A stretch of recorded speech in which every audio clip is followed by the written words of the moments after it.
بسم اللہ الرحمن الرحیم، السلام علیکم ورحمۃ اللہ وبرکاتہ۔ محترم سامعین، جیسے کہ آپ لوگوں کو معلوم ہے کہ آج کل تمام مدارس دینیہ میں دستار بندیوں کا سیزن چل رہا ہے۔ اس سال خیر المدارس کی دستار بندی میں دردناک مناظر دیکھنے کو ملے کہ ایک بوڑھا باپ اپنے نوجوان بیٹے کی جگہ دستار پذیرت باندھنے آیا، اور جب ان کو دستار پذیرت باندھی جا رہی تھی تو پورے مجمع میں خاموشی چھائی ہوئی تھی، ہر آنکھ اشکبار تھی، تمام اساتذہ کرام رو رہے تھے۔ وہ بوڑھا آدمی تمام اساتذہ کا ہاتھ چوم رہا تھا اور ان کا ہاتھ اٹھا کر اپنے دستار پذیرت پر پھیر رہا تھا۔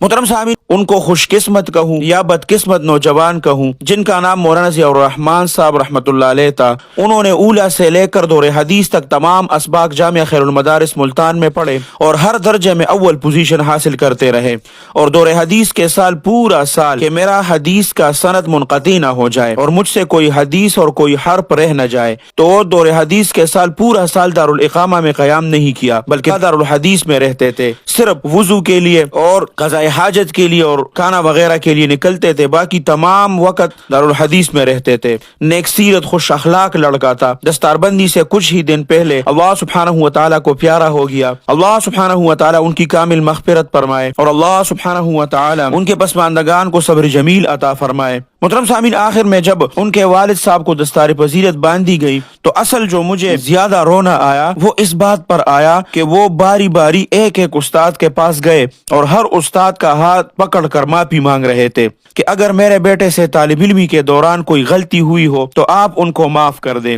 یہ الفاظ سینے کو چیر دینے والے تھے۔ ان کے ان الفاظ نے تمام اساتذہ کو آبدیدہ کر دیا۔ میں تو حیران ہو گیا ان کے والد صاحب کے حوصلے کو دیکھ کر۔ اتنے صدمے میں ہونے کے باوجود ہر استاد سے خود معافی مانگ رہے ہیں اور ہر استاد ان کو گلے سے لگا کر حوصلہ دے رہا تھا۔ اللہ سبحانہ و تعالی مولانا ضیاء الرحمن صاحب مرحوم کی کامل مغفرت فرمائے اور اللہ سبحانہ و تعالی ان کی دین کے لیے کی ہوئی سعی قبول فرمائے اور اللہ سبحانہ و تعالی وہ نہ ختم ہونے والی زندگی خوبصورت بنائے۔ محترم سامعین، تمام سننے والے مولانا ضیاء الرحمن صاحب رحمۃ اللہ علیہ کی ایصال ثواب کے لیے ایک مرتبہ سورہ فاتحہ اور 3 مرتبہ سورہ اخلاص ضرور پڑھے۔